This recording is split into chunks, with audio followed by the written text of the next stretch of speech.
여권에서는 연일 행정수도 이전론에 불을 지피고 있습니다. 어제 김태년 더불어민주당 원내대표가 행정수도 이전 카드를 꺼낸 데 이어서 오늘은 행정수도 완성특위를 제안하면서 공론화를 했는데요. 발언 듣고 오시죠. 과거의 법적 판단에 발목 잡혀 대한민국의 미래를 포기해서는 안 됩니다. 여야가 국가균형 발전과 수도권 과밀 해소라는 국가적 과제를 해결하기 위한 진지한 사회적 논의를 다시 시작해야 합니다. 행정수도 완성에 대한 사회적 논의를 본격적으로 추진하기 위해 국회에 행정수도 완성 특위를 구성할 것을 정치권과 시민사회에 제안합니다.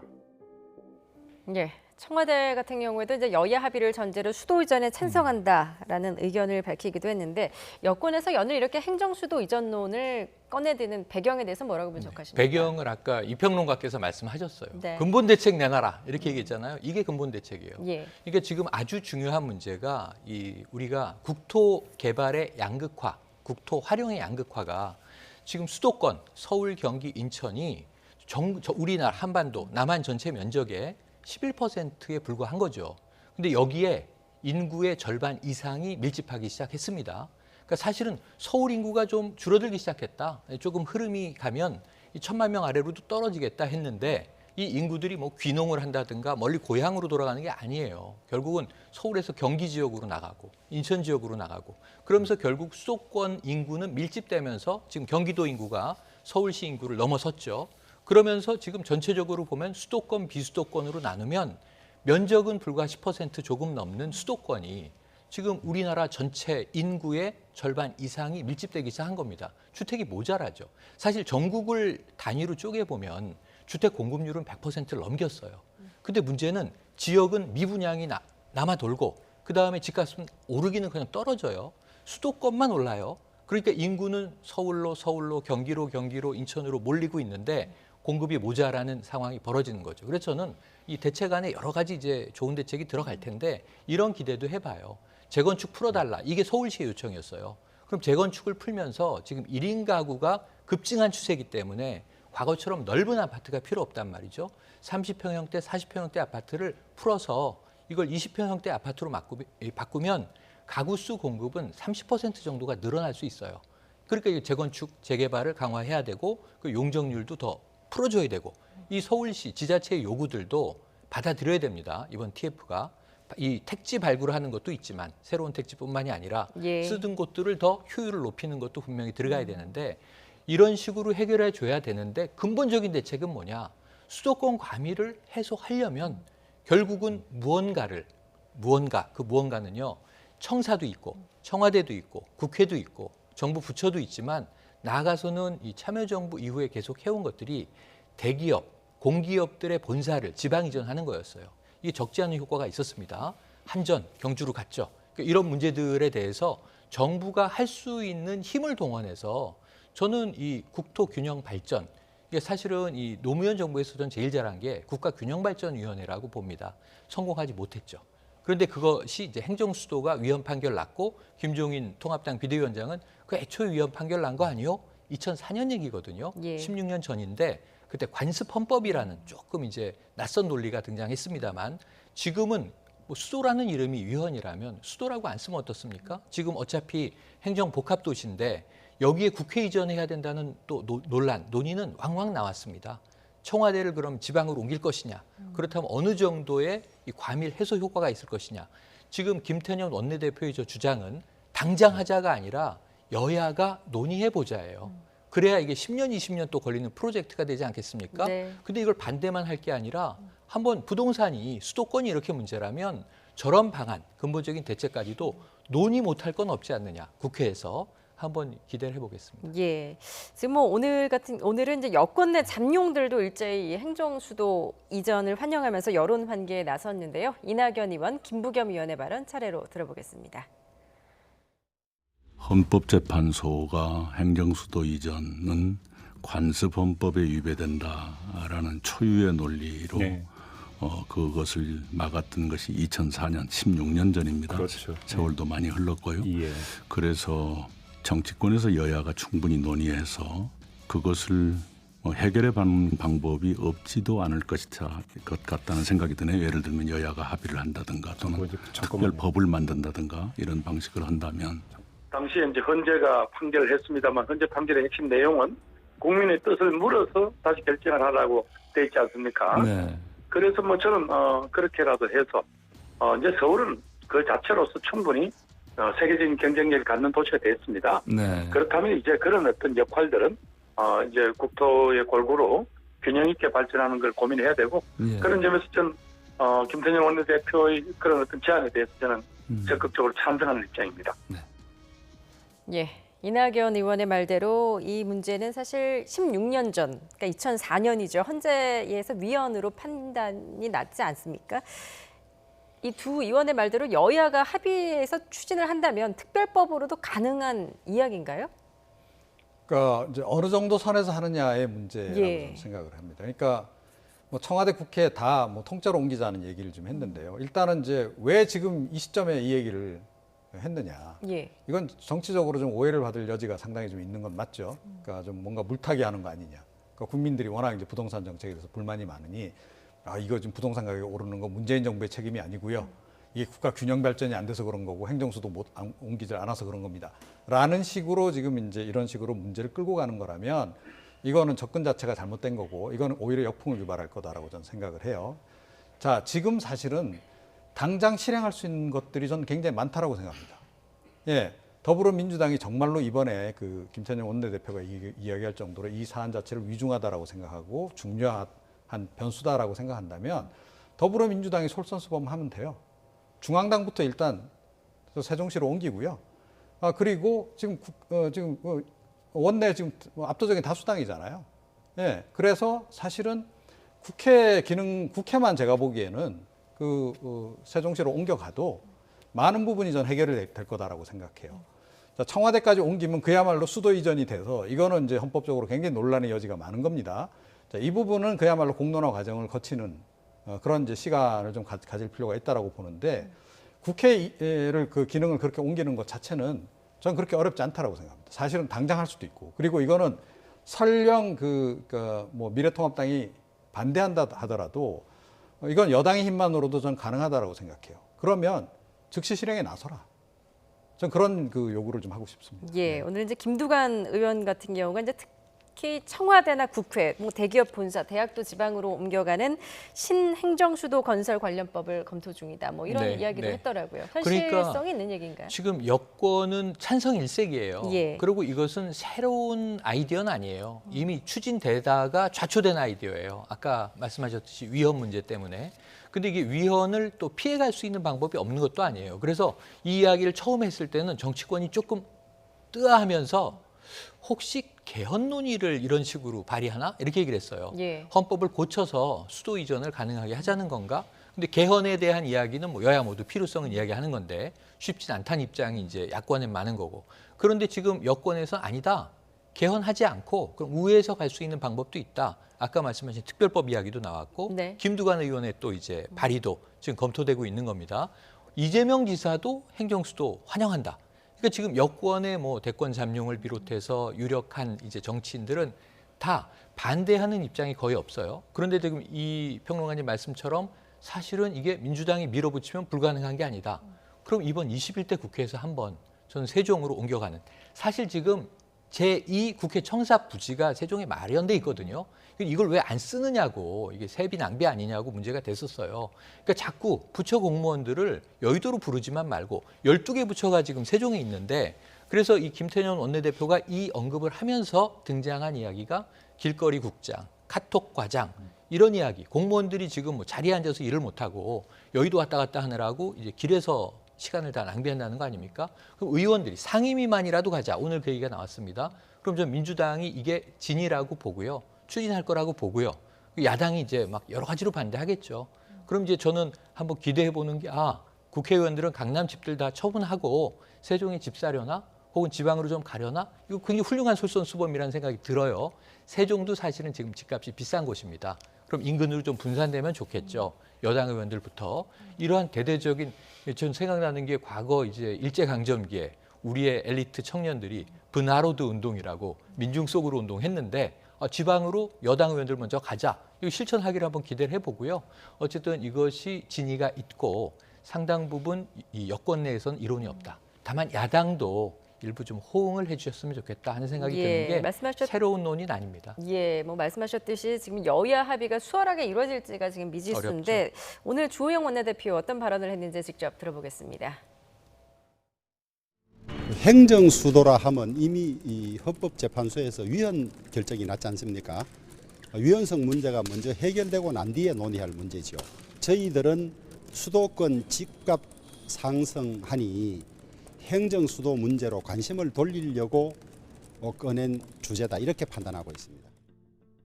예, 그러니까 이제 뭐 최근에 서울 집값 상승에 대한 관심 돌리기다 이렇게 야당에서는 지적을 하고 있고 오늘 정의당도 가세를 했더라고요. 행정 수도 이전 논의가 국면 전환용이 아니길 바란다라고 지적을 했습니다. 네. 그렇기 때문에 바로 실천할 수 있는 걸 실천하라는 얘기예요. 예. 지금 뭐 압도적인 다수 정당이 못할 게 뭐가 있습니까? 예. 또 워낙 또 그게 또 본인들이 뭐 계속 또 수십 년 동안 추진해 왔던 가치, 중요한 가치 중에 하나잖아요. 지방 분권, 그죠? 노무현 전 대통령 이래로 계속 본인들이 주장해 왔던 바기도 하고 또 실제로 지금 국가적으로 필요하기도 해요. 좀 지방은 거의 지금 고사 단계다. 그래서 뭐 경제도 그렇고 뭐 다 좀 어렵다는 거 아닙니까? 이 코로나19 국면에서도 최근에 수도권의 인구가 더 늘어났다는 거 아닙니까? 통계 수치로 나왔죠. 그러니까 2030 세대들은 오히려 일자리 구하기 위해서 수도권으로 몰리고 있다. 자, 이런 현상을 그대로 방치할 거냐는 거예요. 자, 그렇다면 뭔가 한번 계기는 만들어야 된다라고 생각한다면 국회를 기능을 아예 옮기는 거는 정말 적극적으로 추진할 필요가 있고 그래서 이번에 그냥 한번 던져놓는 그런 식의 발언 또 그냥 화제를 돌리기 위해서 국민의 관심을 돌리기 위해서 하는 얘기가 아니라면 실천하면 된다라는 거예요. 조금 전에 제가 구체적인 방법까지 말씀드렸잖아요. 하면 돼요. 자, 세종시에 국회에 있는 청사 부지만 가지고 또는 기존에 지금 지어진 시설만으로 국회 회의하는 게 불가능할까요? 가능합니다, 사실은. 예. 오히려 그쪽에 가면 훨씬 더 넓은 면적에 할 수도 있고 또 국회의원들 지금 다 지역구 다니면서 왔다 갔다 왕래하고 있잖아요. 지역구에서 이 다니기도 훨씬 더 좋아요. 예. 그런 것까지 생각하면 그냥 실행을 해라. 이거 자꾸 뭐 여러 말 나오기 전에 전 그런 말씀을 지금 여당에 주문을 하고 싶습니다. 예. 뭐 그동안 이제 문재인 정부의 부동산 정책을 비판해온 경실련이 오늘 기자회견을 갖고 지난 28년간 서울 아파트 시세 분석 결과를 발표를 했습니다.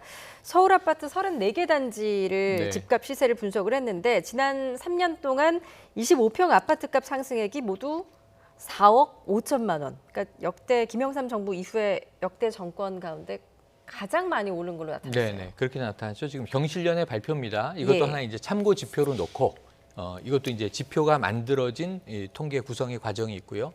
일전에 보면은 이제 국토교통부는 또 여기에 맞섰죠. 정부의 이제 어떤 공시 자료와는 좀 차이가 있다. 그게 이제 서울 중위권 아파트를 기준으로 경실련이 이야기한 것은 52% 올랐다. 이번 정부에. 그 이제 국토부는 14% 올랐다. 격차는 좀 있지만 그래도 그때 우리가 주목했던 것은 이러나 저러나 오르긴 올랐네. 근데 50% 이상 올랐나? 10% 이상 올랐나? 이제 이 차이를 놓고 봤던 건데요. 어쨌든 정부는 지금 이 집값 오름세를 잡아야 되는 게 현재 목표인 겁니다. 그런데 이제 이 역대 정권에 대한 이 비교 자료에서 보면 경실련은 역시 이번 정부의 부동산 상승폭이 상당히 크다. 위험하다. 이 시그널을 주는 거라서 예. 저는 정부가 이 자료도 하나의 참고로 겸허하게 받으면 좋겠고 또 정부의 자료와 비교했을 때 다르다면 이 통계가 만들어진 과정에 대한 비교 분석까지를 포함해서 정부의 입장은 지금 이렇게 분석하고 있습니다. 이 지표를 가지고 관리 자료로, 관리 데이터로 쓰고 있습니다. 하는 이야기를 놓고 시민사회가 함께 이제 논의를 하면 될 것 같아요. 그래서 문제는 많이 오르고 있다는 걸 정부도 인정하니까 부동산 대책이 이렇게 많이 나오는 것 아니겠습니까? 그런데 우리가 역대 정권을 단순 비교할 수는 없는 것이 부동산 가격만의 문제가 아니라 아까 말씀하셨던 이제 그 부동자금의 움직임 같은 것들이 네. 특정 정권의 시기마다 다른 이제 이 아이템들을 가지고 이제 움직여 왔다는 거죠. DJ 정부 때는 사실은 이제 IMF 국난 극복에 집중돼 있었던 거고요. 경기가 이제 침체돼 있었고 MB 정부 때는 4대강을 중심으로 해서 정부의 국책 사업이 달랐던 부분들이고 그런 부분에서 부동산 정책과 그 정부의 정책 기조를 가지고 비교해 봐야 될 상황이라 지금 문재인 정부는 경제 정책의 기조는 부동산을 잡는 것은 하나의 과제이고 문제는 경제 성장률을 끌어올려야 되잖아요. 그건 한국판 뉴딜로 지금 발표가 돼 있지 않습니까? 예. 그러니까 문재인 대통령이 오늘 홍남기 경제부총리에게 주문한 것은 자, 한국판 뉴딜을 잘 만들어서 부동자금이 이쪽에 주식 투자로 연결될 수 있도록 물꼬를 만들어 주십시오. 이게 뜬금없는 얘기가 아니라 전 행정수도 이전과 수도권 과밀 때문에 발생하는 이 집값 상승과 그리고 우리가 부동자금이 부동산 시장이 아닌 다른 시장으로 흘러갈 수 있도록 물꼬를 만드는 게 경제 정책 전략에서 연결돼 있는 부분이라는 생각을 해보고요. 그것을 정부가 성취시켜낼 수 있을까? 쉬운 길은 아니라고 봐요. 그럼에도 불구하고 어느 정부라도 이것을 추진해야지. 그럼 손 놓고 뭐 시장이 알아서 아담 스미스의 보이지 않는 손이 조율해 주겠지. 그런 건 세상에 현재 존재하지 않는다 이렇게 봅니다. 예. 오늘 경실련 자료를 보니까 그 서울 아파트값 상승액 1위가 이제 문재인 정부였고 상승률은 노무현 정부가 1위를 높았습니다. 90% 예. 이상 나왔죠. 공교롭게도 진보 정권에서 이렇게 아파트 상승률이 높은 그 이유에 대해서는 어떻게 분석하십니까? 그러니까 이제는 진보 정권이 부동산 정책을 잘 못한다는 건 인정을 해야 된다라고 생각해요. 그런 점에서. 그러니까 이번 경우는 뭐 다르다? 또 노무현 정부 때가 예외적이었다? 이렇게 보기는 좀 어려울 것 같아요. 이런 정도면. 그러니까 노무현 정부에 이어서 노무현 정부에 거의 혈통을 이어받은 정부가 문재인 정부 아닙니까? 그죠? 자, 그런데 이 정권 하에서만 부동산 정책이 이렇게 잘못되고 뭐 집값이 많이 급등하고 이런 상황이라면 대외적인 변수를 고려하더라도 사실은 이거는 부동산 정책에서는 지금 접근법이 잘못됐다라고 하는 거를 인정을 해야 된다라고 저는 봐요. 근본적으로 그래서 이제 지금 다시 이제 원점으로 되돌아가서 검토를 하라는 얘기를 제가 그래서 드리는 겁니다. 그러니까 대외 변수 언제나 있었어요. 예, 김대중 정부 때 뭐 IMF 구제금융이라고 하는 상황이 있었던 거고 또 뭐 이명박 전 대통령 시절에는 또 이 글로벌 금융위기 상황도 있었던 거고 여러 가지 상황들이 있는 겁니다. 자, 그런데 그런 것까지 다 포함해서 거시경제적인 측면 플러스에서 부동산 부분까지 포함해서 언제나 이 전체의 그 자금 흐름이라든가 또 이렇게 그러니까 이 어떤 특정 부분에서 뭐 갑자기 성장이 좀 과다 성장이 된다거나 이런 것들 늘 워치를 하고 있어야 되는 거예요. 중앙정부의 기능이 그거 아닙니까? 그리고 예. 청와대에 국정상황실장을 두는 이유가 뭡니까? 그러니까 각 부처로 들어오는 정보를 매일매일 체크를 해서 사실은 그 상황을 파악을 하고 좀 이렇게 어떻게 보면 속도 조절도 하고 그런 조율을 하기 위해서 그런 것들이 있는 것이고 그리고 청와대가 어찌됐건 컨트롤 타워 역할을 해야 된다는 얘기를 지금 계속 하는 거 아니에요. 문재인 정부 같은 경우는 특히나 이제 청와대 정부라고 얘기를 하는데 청와대에 그만큼 기능이 집중돼 있다라고 한다면 청와대 안에서 그것들이 어찌됐건 전체적으로 조율이 돼서 어떤 특정 부분에서 이상하게 기형적으로 성장을 하는 현상이라든가 또 기형적으로 돈이 흐름이 한쪽으로 쏠린다거나 이런 것들을 상시 감시를 해야 되고 상시 조절을 해야 되는 거예요. 그런데 그 조절 기능이 사실은 좀 상실된 그런 측면이 좀 있는 것 같아요. 자, 그래서 뭐 이런 말씀까지 굳이 드려야 되는지 모르겠는데 사실은 정부 부처 간의 지금 이제 그 조율 부분도 문제인데 제가 보기엔 청와대 내에서도 이게 조율이 좀 잘 안 이루어지는 거 아닌가 이런 그 의구심을 갖게 돼요. 이거 한번 다시 한번 검토해 보시고요. 국정상황실장 중심으로 해서 이걸 전체적으로 다시 한번 조율을 좀 해야 된다. 그래서 지금 뭐 정부 차원에서 범정부 차원에서 TF를 만들긴 했는데 범정부 TF 사실은 이 청와대가 컨트롤 타워 기능을 잘하면 필요치 않아요, 이거. 근데 청와대 사실은 컨트롤 타워 기능이 제대로 작동을 안 하다 보니까 이제 이것까지 만들어야 되는 상황으로 온 거로 전 보거든요. 이 정도면 사실은 약간 심각한 그 시그널이 온 것으로도 볼 수 있다. 자, 그래서 코로나19 극복할 때와 마찬가지로 긴장감을 갖고 접근을 좀 해야 될 시기다 이렇게 생각합니다. 예, 지금 정책의 혼선을 빚고 있는 이유가 다 있을 것이다. 그걸 다 분석해야 된다라는 지적까지 해주셨는데 오늘 경실련 자료 하나를 더 보면 강남과 이제 비강남 아파트 네. 값의 격차가 지난 28년간 100배. 네. 가 증가한 것으로 나타났습니다. 엄청나죠. 이렇다 보니까 이제 뭐 강남의 똘똘한 한 채다 이런 이야기가 나오고 있는 이유가 바로 이런 건데 네, 맞습니다. 어떻습니까? 지금 이런 집값 상승 좀 잡을 수 있는 근본적인 대책이 있겠습니까? 저는 아까 이 평론가님 말씀하신 것과 같이 대비해서 일부를 동의를 드리면서 자, 이 지금 지표를 보면요. 문재인 정부 내에서의 정책 실패 요인도 있을 것이고 지금까지 쭉 탄력을 가지고 부동산 시장이 가지고 온 관성, 이 시장이라는 게 사람의 움직임이 다 연결된 관계망이기 때문에 여기서 중요한 거는 하나의 방향의 탄성이에요. 우리가 익숙하게 움직여온 흐름이 있다는 거죠. 그러니까 문재인 정부 5년 임기 동안에 우리가 산업화 시절부터 6, 70년 동안 굳혀져 온 한국형 자본주의 시장이 뜯어 고쳐지냐고요. 그렇지 않단 말이에요. 왜 항상 진보 정부가 실패했는지를 제 입장에서 간단하게 말씀드리면 만들어 놓은 틀 위에서 보수 정부는 움직입니다. 하던 대로 하는 거예요. 그럼 잘 움직여요, 단기적으로. 근데 진보 정부가 들어서면 그랜드 플랜을 갖고 오죠. 지금 우리나라 양극화 구조가 심각하다. 근데 이게 5년 동안 고쳐지는 일이 아니잖아요. 추진하다 좌절되고 그럼 정권 재창출해서 이어가야 되는데 정권이 교체되면은 뭐 종부세라든가 다 역행됩니다. 그러니까 이제 5%로 만들어 놓으면 MB 정부 때 이거 3%로 내려놓잖아요. 그럼 지금 정부에서 6%로 또 올리잖아요. 그럼 종부세가 그동안에 이 일관적인 흐름을 가지고 역할을 했겠냐고요. 멈췄다 가다. 그러니까 진보 정부는 항상 처음부터 다시 시작해서 또 체질을 뜯어 고치려고 해요. 문재인 정부가 어디까지 갈 수 있을지 모르겠습니다. 근데 정권이 바뀌면 또 다음 정부는 이걸 다 뒤집어 놓으려고 하겠죠. 이게 대한민국의 비극이에요. 그러니까 진보 정부는 그랜드 플랜을 밀어붙이는데 5년 동안 안 되더라 항상. 그런데 이 보수 정부는 해왔던 기반 위에서 하면 작동하거든요. 쉽더라. 근데 그게 좋은 거냐? 안 좋은 거란 말이에요. 그게 독이란 말이에요. 그러니까 우리가 비타민은 오래 먹어야 몸에 좋은데 항생제는 바로 쓰면 효과가 나오지 않습니까? 그런 대비를 지금 우리 그래프를 보고 있는 거거든요. 근데 문제는 지금 이런 부분들이 있어서 22개의 대책이 나왔는데 왜 부동산 못 잡습니까? 제가 말씀드릴게요. 22개의 대책은요. 시행된 건 그중에 몇 개 안 돼요. 7.10 세제 개편 대책 지난해 12월에 나왔던 거예요. 20대 국회에서 통과가 안 돼서 적용이 안 된 거예요. 그러니까 김현미 장관이 얘기한 시행되는 대책도 있고 시행되지 않는 대책도 있는데 이 모든 게 종합적으로 작동해야 시간이 걸린 후에 효과가 날 것으로 본다. 근데 이 말은 다 빠지고 앞에 작동하고 있습니다. 하나 가지고 우리가 얼마나 시끄럽게 논쟁을 폈습니까?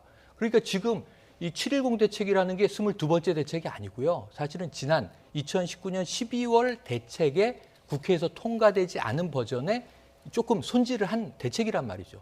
22개 대책 안에 절반도 시행되고 있지 않아요. 그러니까 이런 부분들에 대해서 좀 대책이 시행되도록 국회가 도와주고 그다음에 효과가 있네 없네 얘기를 했으면 좋겠는데 시행되지도 않는 대책을 놓고 발표는 했는데 왜 효과가 안 나죠?